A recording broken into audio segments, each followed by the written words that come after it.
ঐক্যমত্য কমিশনের সঙ্গে বিএনপির দ্বিতীয় দফার সংলাপ। তত্ত্বাবধায়ক সরকার ফিরিয়ে আনার দাবি, প্রধানমন্ত্রীর মেয়াদ উন্মুক্ত রাখার প্রস্তাব।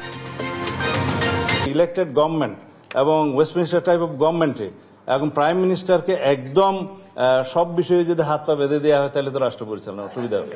নতুন দল নিবন্ধনের সময় বাড়ল 22 জুন পর্যন্ত। ঐক্যমত্য কমিশনের সুপারিশ পাওয়ার পরই নির্বাচন প্রস্তুতি নেওয়ার আহ্বান এনসিপির।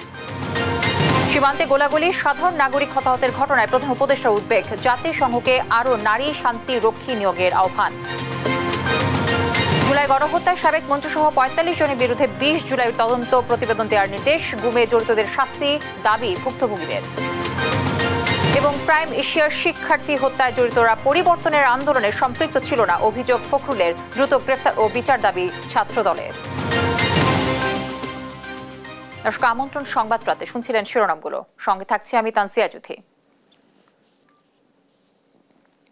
সংবিধান সংশোধনে ন্যাশনাল কমিউনিকেশনাল কাউন্সিল এনসিসি করার প্রস্তাবনার সঙ্গে একমত নয় বিএনপি। দেশের রাজনৈতিক বাস্তবতায় নির্বাচনকালীন রুটিন কাজ করার জন্য 90 দিন মেয়াদে তত্ত্বাবধায়ক সরকার চায় দলটি। আর 2 বারের বেশি প্রধানমন্ত্রী না হওয়ার বিধান বাধ্যতামূলক না রেখে তা উন্মুক্ত রাখার পক্ষেও মত দেয় বিএনপি। সাইফুর রিপনের প্রতিবেদন। বিভিন্ন কমিশনের সংস্কার প্রস্তাবনা নিয়ে জাতীয় সংসদ ভবনের এলডি হলে জাতীয় ঐকমত্য কমিশনের সঙ্গে দ্বিতীয় দফা বৈঠক করে বিএনপির প্রতিনিধি দল। এ সময় সংস্কার প্রস্তাবনার উপর দলের অবস্থান ও নতুন প্রস্তাবনাও তুলে ধরেন তারা। বৈঠক শেষে সাংবাদিকদের ব্রিফ করেন বিএনপির স্থায়ী কমিটির সদস্য সালাউদ্দিন আহমদ। আমরা আগেও বলেছি যে রাষ্ট্রের নাম পরিবর্তনের এখানে কোনো যৌক্তিক কারণ নাই। জাতীয় সাংবিধানিক কাউন্সিলের প্রস্তাবনা গ্রহণযোগ্য নয় বলে জানান তিনি। এই সমস্ত নিয়োগের ক্ষেত্রে প্রধান এবং সদস্য সবার নিয়োগের ক্ষেত্রে যে তাদেরকে ক্ষমতা দেওয়ার, জুরিসডিকশন দেওয়ার কথা বলা আছে, এগুলো আমরা একমত নই। এই জন্য যে রাষ্ট্রের মধ্যে আর এক্সিকিউটিভের ফাংশনটাকে এত বেশি লিমিট করা হবে যে এক্সিকিউটিভ এবং প্রধানমন্ত্রী যিনি যে নামেই ডাকি তাদের আর তেমন কোনো রাষ্ট্র পরিচালনার ক্ষেত্রে এখতিয়ার এত বেশি লিমিট করা হয়ে যাবে যে রাষ্ট্র পরিচালনার দায় হয়ে যাবে। অথচ রেসপন্সিবিলিটি থাকবে ইলেক্টেড রিপ্রেজেন্টেটিভ হিসেবে জনগণের কাছে এবং সংসদের কাছে সেই নির্বাচিত প্রধানমন্ত্রীর, অথচ তার কাছে তেমন কোনো পাওয়ার দেয়া থাকলো না। সংসদের সংখ্যাগরিষ্ঠ দলের নেতা ও প্রধানমন্ত্রীর পদ নিয়েও কথা বলেন বিএনপির এ নেতা। যদি 2 বারের পর একবার গ্যাপ হয়, তার পরবর্তীকালে যদি জনগণ নির্বাচন করে সেই পার্টিকে মেজরিটি পার্টি হিসেবে, সেই পার্টি যদি ডিসাইড করে তাহলে সেই একই ব্যক্তি প্রধানমন্ত্রী হতেও পারেন। কিন্তু কথা হচ্ছে যে কেন ধরে নিচ্ছেন যে সেম লিডার বা সেম ব্যক্তি বারবার হবেন? আমরা তো এখানে অপশনটা রাখতে চাই যে বাধ্যবাধকতা করা যাবে না। সংসদের সংরক্ষিত আসন ও দ্বিকক্ষ বিশিষ্ট সংসদ গঠনের বিষয়ে একমত হলেও পরবর্তী নির্বাচিত সংসদই সিদ্ধান্ত নেবে বলে দলের অবস্থান জানান তিনি। উচ্চকক্ষের মনোনয়ন পদ্ধতি বা নির্বাচন পদ্ধতি কি হবে, কারা আসবে, প্রপোর্শনেট আসবে কিনা আসবে, তা আমরা বলেছি সেটা আগে দ্বিকক্ষ বিশিষ্ট পার্লামেন্টের অ্যামেন্ডমেন্টটা সংসদে গৃহীত হোক, দ্বিকক্ষ নির্মিত হোক, তারপরে সেই নিয়োগ প্রক্রিয়া সম্পর্কে সংসদে আলাপ আলোচনার মধ্য দিয়ে সেই মনোনয়ন প্রক্রিয়া, নির্বাচন প্রক্রিয়াটা নির্ধারণ হওয়া ভালো। রাষ্ট্রপতির কার্যক্রমের এখতিয়ার বাড়ানোর প্রস্তাবনা নিয়েও কথা বলেন সালাউদ্দিন আহমদ। প্রেসিডেন্ট হচ্ছে nominal head of the state. যে কোনো পার্লামেন্টারি টাইপ অফ গভর্নমেন্টে নমিনাল হেড অফ দি স্টেটের কাছে কি কি পাওয়ার থাকলে পাওয়ার ব্যালেন্স হবে সেটা চিন্তা করতে হবে। Accountability and responsibility lies with the prime minister. সংস্কার প্রস্তাবনা নিয়ে আগামী 22 এপ্রিল ফের জাতীয় ঐকমত্য কমিশনের সাথে বৈঠকে বসবে বিএনপির প্রতিনিধি দল। এবং সাইফুল রিপন, দেশ টিভি, ঢাকা। নতুন রাজনৈতিক দল নিবন্ধনের সময়সীমা আগামী 22 জুন পর্যন্ত বাড়ানো হয়েছে বলে জানালেন ইসি সচিব আক্তার আহমেদ। আর আবেদন জমা পড়েছে 7টি। এর আগে সিইসির সঙ্গে বৈঠকে নির্বাচন নিয়ে ঐকমত্য কমিশনের প্রস্তাব না আসা পর্যন্ত অপেক্ষার সুপারিশ করেন এনসিপির মুখ্য সমন্বয়কারী নাসির উদ্দিন পাটোয়ারি। আওয়ামী লীগের সময় বিতর্কিত নির্বাচনের সঙ্গে জড়িতদের বিচারের দাবিও জানান তিনি। শিউলি রায়ের রিপোর্টে বিস্তারিত। ত্রয়োদশ সংসদ নির্বাচনকে সামনে রেখে নির্বাচন ব্যবস্থা সংস্কার সহ নানা বিষয়ে প্রধান নির্বাচন কমিশনার এএমএম নাসির উদ্দিনের সঙ্গে বৈঠক করেন জাতীয় নাগরিক পার্টি এনসিপির মুখ্য সমন্বয়ক নাসির উদ্দিন পাটোয়ারির নেতৃত্বে 5 সদস্যের প্রতিনিধি দল। প্রায় 2 ঘন্টা বৈঠক শেষে সাংবাদিকদের সঙ্গে মতবিনিময় করেন নাসিরউদ্দিন পাটোয়ারী। তার উপর প্রতিশ্রুতিবদ্ধ হয়ে বিগত 15 বছরে ফ্যাসিস্ট কাঠামো রূপান্তরে অন্যতম ভূমিকা নির্বাচন কমিশন, এমন অভিযোগ করে জড়িত সব কর্মকর্তা কর্মচারীকে আইনের আওতায় আনার দাবি জানান নাসিরউদ্দিন। যারা এখানে কর্মকর্তা কর্মচারীবৃন্দ রয়েছেন তাদের থেকে ওনারা শপথ নিয়েছেন, কিন্তু আমরা বলেছি শুধু শপথের মধ্যেই সমাপ্ত না করে গত 15 বছরে যারা এই কাজগুলো করেছে তাদেরকে যথাযথ আইনগত প্রক্রিয়ার মধ্যে নিয়ে আসতে হবে। এদিকে নির্বাচনের প্রস্তুতিতে ঐক্যমত কমিশনের সুপারিশ আসা পর্যন্ত অপেক্ষার সুপারিশ করেন এই এনসিপির নেতা। স্বাধীন বাংলাদেশ নতুনভাবে যাত্রা শুরু হয়েছে, যাতে দলগুলো 5 বছর পর পর যে নবায়নের যে সিস্টেম নতুন করে করতে হয়, ইলেকশন সামনে যে প্রক্রিয়াটা শুরু হবে আগামী ইলেকশনে, যাতে প্রত্যেকটা দল নবায়নের মধ্য দিয়ে সকল শর্ত পূরণ করে যেতে হয় সে বিষয়ে আমরা দাবি জানিয়েছি। পরে সাংবাদিকদের ব্রিফিং করেন ইসি সচিব আক্তার আহমেদ, জানান নতুন রাজনৈতিক দল নিবন্ধনের সময়সীমা আগামী 22 জুন পর্যন্ত বাড়ানো হয়েছে। আমরা বিদ্যমান শর্তে রাজনৈতিক দলের নিবন্ধনের সময়সীমা রোববার 22 জুন পর্যন্ত বৃদ্ধির। শিউলি রায়, দেশ টিভি, ঢাকা। জাতিসংঘকে আরও বাংলাদেশি নারী শান্তিরক্ষী নিয়োগের আহ্বান জানিয়েছেন প্রধান উপদেষ্টা ডক্টর মোহাম্মদ ইউনূস। রাষ্ট্রীয় অতিথি ভবন যমুনায় জাতিসংঘের শান্তি কার্যক্রম বিষয়ক আন্ডার সেক্রেটারি জেনারেল জিন পিয়ের ল্যাক্রোইক্সের সঙ্গে সাক্ষাৎকালে সীমান্তে গোলাগুলির ঘটনা, বেসামরিক হতাহতের ঘটনা এবং জীবিকা নির্বাহের ব্যাঘাতের বিষয়ে উদ্বেগ প্রকাশ করেন প্রধান উপদেষ্টা। আরও জানাচ্ছেন আমাদের সহকর্মী জান্নাতুল মোহনা। রাষ্ট্রীয় অতিথি ভবন যমুনায় প্রধান উপদেষ্টা ডক্টর মোহাম্মদ ইউনূসের সঙ্গে সাক্ষাৎ করেছেন জাতিসংঘের শান্তি কার্যক্রম বিষয়ক আন্ডার সেক্রেটারি জেনারেল জিন পিয়ের ল্যাক্রোইক্সো। এ সময় নারী শান্তিরক্ষী নিয়োগ বাড়ানোর পাশাপাশি জাতিসংঘ শান্তি রক্ষা নেতৃত্বে সদর দপ্তর এবং মাঠ পর্যায়ে বাংলাদেশি প্রতিনিধিত্ব বাড়ানোর আহ্বান জানান প্রধান উপদেষ্টা। জাতিসংঘের আন্ডার সেক্রেটারি জেনারেল জানান, জাতিসংঘ শান্তি রক্ষার সব ক্ষেত্রে নারীদের নিয়োগে সমর্থন করবে। পরে পররাষ্ট্র উপদেষ্টা মোহাম্মদ তৌহিদ হাসানের সঙ্গেও সাক্ষাৎ করেন তিনি। পররাষ্ট্র উপদেষ্টার নেতৃত্বে একটি বাংলাদেশি প্রতিনিধি দল আগামী 13 থেকে 14 মে জার্মানির বার্লিনে অনুষ্ঠেয় জাতিসংঘ শান্তিরক্ষা মন্ত্রী পর্যায়ের সম্মেলনে যোগ দেবেন। জান্নাতুল মোহনা, দেশ টিভি, ঢাকা। প্রধান উপদেষ্টা অধ্যাপক ডক্টর মোহাম্মদ ইউনূস 4 দিনের সরকারি সফরে আগামীকাল কাতারের উদ্দেশ্যে রওনা দেবেন। দোহায় আর্থনা সামিট 2025-এ অংশগ্রহণ করবেন তিনি। অধ্যাপক ইউনূস কাতারের আমির Sheikh Tamim bin Hamad Al থানির আমন্ত্রণে এ সফরে যাচ্ছেন বলে জানান প্রধান উপদেষ্টার উপপ্রেস সচিব আবুল কালাম আজাদ মজুমদার। প্রধান উপদেষ্টার সফর সঙ্গী হিসেবে যাচ্ছেন পররাষ্ট্র উপদেষ্টা তৌহিদ হোসেন, জ্বালানি উপদেষ্টা মোহাম্মদ ফাউজুল কবির খান এবং শিল্প উপদেষ্টা আদিলুর রহমান খান। এছাড়া দেশের ইতিহাসে প্রথমবারের মতো দেশের 4 জন নারী ক্রীড়াবিদ প্রধান উপদেষ্টার সঙ্গে সফর সঙ্গী হচ্ছেন। আজাদ মজুমদার জানান, সামিটে অংশ নেওয়ার পাশাপাশি কাতারের আমিরের সঙ্গে প্রধান উপদেষ্টার বৈঠকের সম্ভাবনা রয়েছে। সংস্কার না করে জাতীয় সংসদ বা স্থানীয় সরকার কোনো নির্বাচন করেই ভালো ফল পাওয়া যাবে না বলে মন্তব্য করেছেন স্থানীয় সরকার সংস্কার কমিশন প্রধান অধ্যাপক তোফায়েল আহমেদ। রোববার সন্ধ্যায় রাজধানীর ফরেন সার্ভিস একাডেমিতে স্থানীয় সরকার কমিশনের প্রতিবেদন দাখিল পরবর্তী ব্রিফিংয়ে তিনি এ মন্তব্য করেন। জানান, উপজেলায় বিচার বিভাগ স্থাপনের সুপারিশ করেছে সংস্কার কমিশন। এর আগে বিকেলে অন্তর্বর্তী সরকারের প্রধান উপদেষ্টা অধ্যাপক ডক্টর মোহাম্মদ ইউনূসের কাছে চূড়ান্ত প্রতিবেদন জমা দেয় স্থানীয় সরকার সংস্কার কমিশন। রাষ্ট্রীয় অতিথি ভবন যমুনায় কমিশন প্রধান অধ্যাপক তোফায়েল আহমেদের নেতৃত্বে এই প্রতিবেদন জমা দেওয়া হয়। একটা গভর্নমেন্টের অধীনে 5 বছর ধরে নির্বাচন হতে থাকে। নির্বাচন মানে কিছু অস্থিরতা, কিছু অশান্তি, কিছু বিশৃঙ্খলা এবং কিছু কর্মসময় ওখানে চলে যায় বিরাট। আমরা হিসাব করে দেখেছি প্রায় 225 দিন সময় চলে যায় এই ইলেকশনগুলো করতে গিয়ে, এবং তারপর আমরা হতাহত জখম বহু কিছু হয়। এই ইলেকশন সিস্টেমটাকে সিম্পল করা দরকার।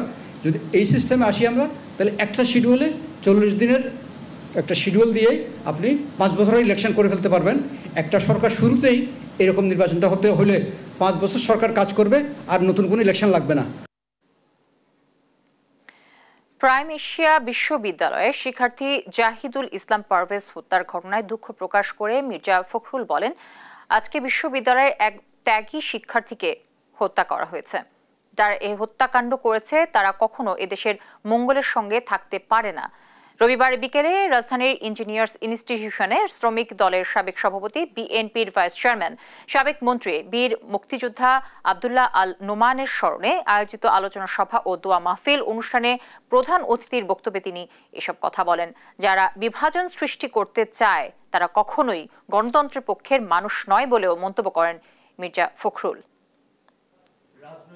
যারা এই সময়ে একজন ত্যাগী ছাত্র নেতাকে হত্যা করতে পারে তারা নিঃসন্দেহে বাংলাদেশের এই পরিবর্তনের আন্দোলনের সঙ্গে তারা কোনো মতেই সংযুক্ত ছিল না। যারা আজকে বাংলাদেশে একটা বিভাজন সৃষ্টি করতে চায় তারা কখনোই বাংলাদেশের পক্ষের মানুষ নন, তারা গণতন্ত্রের পক্ষের মানুষ নন, তারা শ্রমজীবী মানুষের পক্ষের মানুষ নন। শিক্ষার্থী জাহিদুল ইসলাম পারভেজ হত্যার বিচার দাবিতে বিক্ষোভ মিছিল করেছে প্রাইম এশিয়া ইউনিভার্সিটির শিক্ষক শিক্ষার্থীরা। এ ঘটনায় নিহতের ফুফাতো ভাই বাদী হয়ে বনানী থানায় হত্যা মামলা দায়ের করেছেন। এদিকে হত্যার ঘটনায় বৈষম্য বিরোধী ছাত্র আন্দোলনের 5 জন জড়িত দাবি করে তাদের বিচার চেয়েছেন ছাত্রদল। আলী আক্কাস আকাশের রিপোর্ট। ময়মনসিংহের ভালুকার তরুণ জাহিদুল ইসলাম পারভেজ পড়াশোনা করতেন বনানীর প্রাইম এশিয়া ইউনিভার্সিটির টেক্সটাইল ইঞ্জিনিয়ারিং বিভাগে। শনিবার বিকেলে পারভেজ তার 2 বন্ধুর সঙ্গে সিঙ্গারা খাচ্ছিলেন বিশ্ববিদ্যালয়ের মূল ফটকের সামনে। পাশে দাঁড়িয়ে থাকা 2 নারী শিক্ষার্থী হঠাৎ ইভটিজিং এর অভিযোগ তোলেন পারভেজের বিরুদ্ধে এবং তাদের বন্ধু বান্ধবদের ডেকে আনেন। বিশ্ববিদ্যালয় কর্তৃপক্ষ তাৎক্ষণিকভাবে 2 পক্ষকে নিয়ে বিষয়টি মীমাংসা করলেও উত্তেজনা থেমে থাকেনি। শিক্ষার্থীরা জানায় এরপর ইংরেজি বিভাগের 3 ছাত্র হাজিপাড়া এলাকার কিছু বহিরাগত যুবক নিয়ে এসে পারভেজের উপর হামলা চালায়। পরে পারভেজকে উদ্ধার করে হাসপাতালে নেওয়া হলে চিকিৎসক তাকে মৃত ঘোষণা করেন। এই ঘটনায় তীব্র নিন্দা জানিয়েছেন ছাত্রদলের কেন্দ্রীয় নির্বাহী সংসদ। বৈষম্য বিরোধী ছাত্র আন্দোলনের 5 জন এই হত্যাকাণ্ডে জড়িত বলে দাবি ছাত্রদলের। এই নির্মম হত্যাকাণ্ডের পরিকল্পনাকারী, ইন্ধনদাতা, হুকুমদাতা এবং হামলাকারী সন্ত্রাসীদের অবিলম্বে গ্রেপ্তার ও দৃষ্টান্তমূলক শাস্তির দাবি জানাচ্ছি। এই ঘটনায় নিহতের ফুফাতো ভাই বাদী হয়ে বনানী থানায় একটি হত্যা মামলা দায়ের করেছেন। আসামিদের গ্রেপ্তারের অভিযান চলছে বলে জানিয়েছেন পুলিশ। যারা এই ঘটনার হত্যার সাথে জড়িত প্রত্যেকটা আসামি আমরা সিসি ফুটেজ দেখে আমরা শনাক্ত করছি। আমি এবং আমার এডিসি স্যার, আমার যে তদন্তকারী কর্মকর্তা, ইন্সপেক্টর তদন্ত, আমাদের টিম, আমরা সবাই মাঠে থেকে কাজ করছি। এদিকে পারভেজ হত্যার প্রতিবাদে বিক্ষোভ মিছিল করেছে প্রাইম এশিয়া ইউনিভার্সিটির শিক্ষক ও শিক্ষার্থীরা। বিক্ষোভ মিছিল হয়েছে নিহতের জন্মস্থান ময়মনসিংহের ভালুকাতেও। আলী আক্কাস, আকাশ, দেশ টিভি, ঢাকা। 48 ঘন্টার মধ্যে 6 দফা আদায়ে আলটিমেটাম দিয়েছেন পলিটেকনিক শিক্ষার্থীরা। দাবি না মানা হলে সারা দেশে অবরোধ সহ লং মার্চ টু ঢাকা কর্মসূচি ঘোষণার হুঁশিয়ারি দেন তারা। রোববার দুপুরে রাজধানীর আগারগাঁওয়ে কারিগরি ছাত্র আন্দোলনের ব্যানারে পূর্ব ঘোষিত সমাবেশ থেকে এ ঘোষণা দেওয়া হয়। হাসান আল মাহমুদের রিপোর্ট। জুনিয়র ইনস্ট্রাক্টর পদে ক্রাফট ইনস্ট্রাক্টরদের পদোন্নতির হাইকোর্টের রায় বাতিল, উপসহকারী প্রকৌশলী পদ শুধুমাত্র ডিপ্লোমাধারীদের জন্য সংরক্ষণ সহ 6 দফা দাবিতে মহাসমাবেশ করেছে পলিটেকনিক শিক্ষার্থীরা। কারিগরি ছাত্র আন্দোলনের ব্যানারে রাজধানীর আগারগাঁওয়ে মহিলা পলিটেকনিক ইনস্টিটিউটের সামনে জড়ো হয় বিভিন্ন প্রতিষ্ঠানের শিক্ষার্থীরা। এ সময় 6 দফার পক্ষে স্লোগান দেন তারা। নানাভাবে প্রশাসন সময়ক্ষেপণ করে দাবি উপেক্ষার অভিযোগ করেন শিক্ষার্থীরা। কিছু ক্রাফট ইনস্ট্রাক্টরদের পদোন্নতি দেওয়া হয়েছিল, যারা মানে কালো অন্ধকারে, মানে আমরা জানতামও না যে তাদের পদোন্নতি হচ্ছে, তো তাদের পদোন্নতি বাতিল করা। আমাদের পুরো পলিটেকনিকের জন্য শুধু একটা মাত্র ইউনিভার্সিটি। আমাদেরকে গত দেখতে পারছেন আপনারা যে আমাদের শিক্ষা অধিদপ্তরের তারা আমাদের সাথে বৈঠকে বসার কথা ছিল, কিন্তু তারা আমাদের সাথে প্রতারণা করছে, তারা আসে নাই। কারিগরি সেক্টরের যে কোনো কর্মকর্তা সবাই কারিগরি শিক্ষার আওতাভুক্ত হতে হবে, মানে আমরা অকারিগরি কেউ চাই না। আমরা কর্মসূচি পালন করার পরেও তাদের কোনো রকম যোগাযোগ করা হয়নি আমাদের সাথে। আমরা এই জন্য কর্মসূচি আরো দীর্ঘায়িত করতে চাচ্ছি। 48 ঘন্টার মধ্যে দাবি মেনে না নিলে সারা দেশে অবরোধ সহ লং মার্চ টু ঢাকা কর্মসূচির হুঁশিয়ারি দেন তারা। কারিগরি ছাত্র আন্দোলন বাংলাদেশের প্রতিনিধিরা সকল প্রকার এসিরমের বৈঠক বর্জন করলাম। তো শুনানির মাধ্যমে রিট বাতিল না করা হয় তাহলে আজকে তো এই সমাবেশ হয়েছে, কালকে বিক্ষোভ হবে, পরশুদিন সারা বাংলাদেশ ব্লকেড হয়ে যাবে। আমরা চাই সরকার আমাদের সহযোগিতা করুক। যতক্ষণ পর্যন্ত আমাদের আন্দোলন সফল না হচ্ছে, আমাদের দাবি না মেনে নেওয়া হবে, ততক্ষণ পর্যন্ত আমরা রাজপথ ছাড়বো না।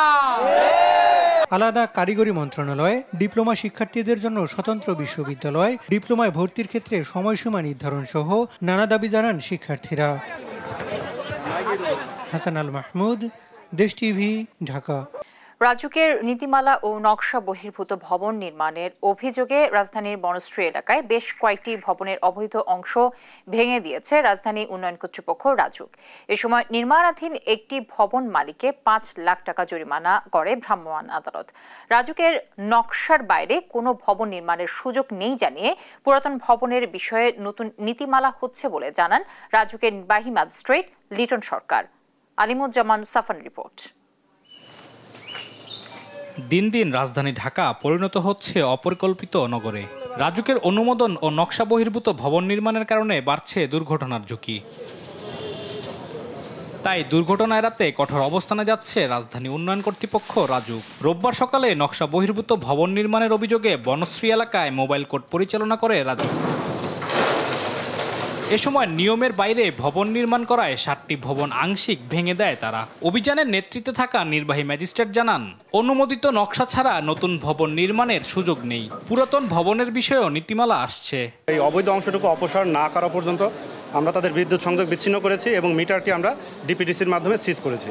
আমরা নকশা বহির্ভূত কোনো ভবন কোনোভাবেই নির্মাণ করতে দেব না। পুরাতন যে ভবনগুলো অলরেডি ডেভিয়েশন করেছে তাদেরকে কিভাবে নিয়মের মধ্যে আনা যায় এ বিষয়ে আমাদের একটা নীতিমালার তৈরির কাজ চলমান আছে। অভিযানে বেশ কয়েকটি ভবনের বৈদ্যুতিক সংযোগ বিচ্ছিন্নের পাশাপাশি আর্থিক জরিমানা করা হয়। আইন ভঙ্গ করে তো করবো না, তার জন্য তো আপনারা আসছেন, এটা ভাঙতেছেন। আমরা তো কোনো বাধা সৃষ্টি করি নাই, কিছু বলি না, আমরা জাস্ট জানতে চাইছি যে এটা কেন ভাঙা হচ্ছে। বললাম তো রাজুকের বাইরে ভাইলেশন করে 1.5-2 ফিট কলম আমরা রাস্তার দিকে নিয়ে আসছি। আর ওই নকশা অনুযায়ী করলে তো রাজুক আইসা এনে কথা বলতে পারতাম না। 5 লক্ষ টাকা জরিমানা আর অনাদায়ী 1 মাস জেল। নতুন করে নকশা বহির্ভূত ভবন নির্মাণ ঠেকাতে নিয়মিত অভিযান চালানোর কথাও জানায় রাজুক কর্মকর্তারা। আলিমুজ্জামান সাফওয়ান, দেশ টিভি, ঢাকা। নারায়ণগঞ্জে নির্মাণাধীন ভবনে রাজুকের অভিযানে নির্মাণ প্রতিষ্ঠানকে 2 লাখ টাকা জরিমানা করা হয়েছে। রোববার বেলা 11টা থেকে বিকেল পর্যন্ত শহরের বিভিন্ন এলাকায় নির্বাহী ম্যাজিস্ট্রেট তাহমিনা পারভিনের নেতৃত্বে এই অভিযান চালানো হয়। এই সময় ভবন নির্মাণে নিয়োজিত 2টি ঠিকাদারি প্রতিষ্ঠানকে 2 লাখ টাকা জরিমানা ও বিদ্যুৎ বিচ্ছিন্ন সহ নির্মাণ কাজ স্থগিতের আদেশ দেওয়া হয়। নকশা বহির্ভূত ভবন নির্মাণের অভিযোগের প্রেক্ষিতে এই উচ্ছেদ অভিযান চালানো হয়। পরে রাজুকের নির্বাহী ম্যাজিস্ট্রেট জানান, যেখানেই নিয়ম বহির্ভূত ভবন পাওয়া যাবে সেখানেই অভিযান পরিচালনা হবে। রাজুক অনুমোদিত একটা প্ল্যান দেখিয়েছেন, এই প্ল্যানটা আমরা দেখলাম, দেখার পর এখানে আমরা অনেক ডেভিয়েশন পেয়েছি। তো যেটুকু ডেভিয়েশন পেয়েছি আমরা সেটুকু আমরা বিচ্ছিন্ন করব, আর বিদ্যুৎ সংযোগটা আমরা বিচ্ছিন্ন করে নিয়ে যাব। আর ওনারা যেহেতু ডেভিয়েশন করেছেন সেজন্য ওনাদেরকে 1 লক্ষ টাকা জরিমানা করা হয়েছে। আমরা যেগুলো যে আমরা রাজুক থেকে আমাদের সবসময় মোবাইল কোর্টের অভিযান অব্যাহত আছে। যখনই আমরা এরকম নির্মাণাধীন ভবন আমাদের ইন্সপেক্টররা সবসময় পরিদর্শন করছেন, যেখানে আছে আমরা যে প্ল্যান অনুযায়ী আমরা এক দিন এক এরিয়ায় গিয়ে যখনই আমরা ব্যত্যয় দেখছি সেখানে আমরা মোবাইল কোর্ট পরিচালনা করছি। যশোর জেলা আওয়ামী লীগের সাধারণ সম্পাদক ও সাবেক সংসদ সদস্য শাহিন চাকলাদারকে সহ শীর্ষ নেতাদের বাড়ি বাড়ি গিয়ে পুলিশ অভিযান চালিয়েছে। রোববার দুপুরে বিপুল সংখ্যক পুলিশ সদস্য অভিযান চালান। এসব অভিযানে কাউকে আটক বা কিছু উদ্ধার করতে পারেনি পুলিশ। বিভিন্ন মামলার আসামি ধরা সহ মাদক ও অস্ত্র উদ্ধারের অংশ হিসেবে এই অভিযান বলে জানায় আইনশৃঙ্খলা বাহিনী। উৎসুক জনতাকেও অভিযানের সময়ে নেতাকর্মীদের বাড়ির সামনে ভিড় করতে দেখা যায়। যদিও এসব নেতা গত ছাত্র জনতার গণ অভ্যুত্থানের পর থেকে আত্মগোপনে রয়েছে বলে জানান স্থানীয়রা।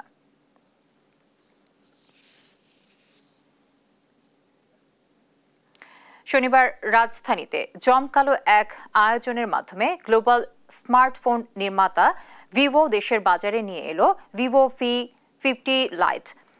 মাত্র 7.79 মিলিমিটার আলট্রা স্লিম ডিজাইনের ফোনটিতে রয়েছে শক্তিশালী 6500 মিলি অ্যাম্পিয়ার ভোল্টের ব্যাটারি, যা ওয়াচ, বালা কিংবা ওয়ালেট থেকেও slim. High gloss metal frame, সরু বেজেল ও 2.5D POLED স্ক্রিন যুক্ত ফোনটি পাওয়া যাবে টাইটানিয়াম গোল্ড ও ফ্যান্টম ব্ল্যাক রঙে। আছে 50 মেগাপিক্সেল সনি IMX 882 ক্যামেরা এবং AI ফিচার সহ স্মার্টফোনটির প্রি বুকিং চলছে। 128GB রম ভার্সনের দাম 29,999 টাকা আর 256GB রম ভার্সনের দাম 32,999 টাকা। লঞ্চিং অনুষ্ঠানে ভিভোর শুভেচ্ছা দূত Dastan Rahman Khan, tech reviewer, photographer, content creator সহ আরও অনেকেই উপস্থিত ছিলেন। যুব সমাজকে খেলাধুলার সাথে সম্পৃক্ত করতে জেলা ও উপজেলা পর্যায়ের ক্রীড়া সংগঠনগুলোকে আরও সক্রিয় করতে জেলা প্রশাসকদের নির্দেশ দিয়েছেন যুব ও ক্রীড়া উপদেষ্টা আসিফ মাহমুদ সজীব ভূঁইয়া। বিকেলে জাতীয় ক্রীড়া পরিষদে বাংলাদেশ ক্রীড়া সেবী কল্যাণ ফাউন্ডেশন কর্তৃক অসচ্ছল, অসুস্থ, আহত, অসমর্থ ক্রীড়াবিদ ও তাদের পরিবারের মাঝে ক্রীড়া ভাতার চেক বিতরণ অনুষ্ঠানে তিনি এই নির্দেশনা দেন। অনলাইন ব্যাটিং উদ্বেগজনক হারে বেড়েছে জানিয়ে তিনি বলেন, এটি বন্ধে প্রয়োজনে আইন করার সিদ্ধান্ত নিয়েছে সরকার। এছাড়াও ক্রীড়া মন্ত্রণালয় বিগত সরকারের সময় অনিয়ম দুর্নীতি অনুসন্ধান করে ব্যবস্থা নেওয়া হচ্ছে বলেও জানান সজীব ভূঁইয়া। উপজেলা ক্রীড়া সংস্থাগুলো খুব দ্রুত সবগুলো পুনর্গঠন করা প্রয়োজন, কারণ ক্রীড়া ক্ষেত্রে যে স্থবিরতা আছে সেটা আমরা কাটিয়ে উঠতে চাই এবং ক্রীড়া ক্ষেত্রে স্থবিরতা কাটিয়ে ওঠার মাধ্যমেই আমরা তরুণ প্রজন্মকে ইতিবাচক এঙ্গেজমেন্টের দিকে আসলে নিয়ে আসতে পারবো। যখন খেলাধুলা সহ সোসাইটিতে এরকম বিষয়গুলো বেশি প্রাধান্য পায়, সামনে থাকে, তখন আমাদের ইয়ুথরা মাদক থেকে শুরু করে বিভিন্ন যে ইভিল প্র্যাকটিস আছে সেখান থেকে ডাইভার্টেড হয়। 24 ঘন্টার মধ্যে খুলনা প্রকৌশল ও প্রযুক্তি বিশ্ববিদ্যালয়ে ভিসি পদত্যাগ না করলে সোমবার 3টা থেকে আমরণ অনশনের কর্মসূচির ঘোষণা দিয়েছে শিক্ষার্থীরা। রোববার দুপুরে স্টুডেন্ট ওয়েলফেয়ার সেন্টারে সংবাদ সম্মেলন করে শিক্ষার্থীরা। ক্যাম্পাসে ছাত্র রাজনীতি চালুর চেষ্টা করা, শিক্ষার্থীদের উপর বহিরাগতদের বর্বরোচিত হামলা ঠেকাতে প্রশাসনের ব্যর্থতার অভিযোগ করেন শিক্ষার্থীরা। এ সময় তারা ছাত্রদের নামে বহিরাগত দিয়ে মামলা দেওয়ার অভিযোগ আনেন। তার বাসভবনে আমাদের স্মারকলিপি দিয়ে এসেছি, তিনি অবগত আছেন। তো আমরা দৃষ্টি আকর্ষণ তো করেছি, আমরা 2 মাস ধরে এখানে আন্দোলন করেছি। আমরা এখন এক দফার দাবিতে, ভিসি অপসারণের দাবিতে ইন্টিরিমের কাছে যে আমরা বলতে চাই যে আমরা এক দফার দাবিতে অনশনে বসছি।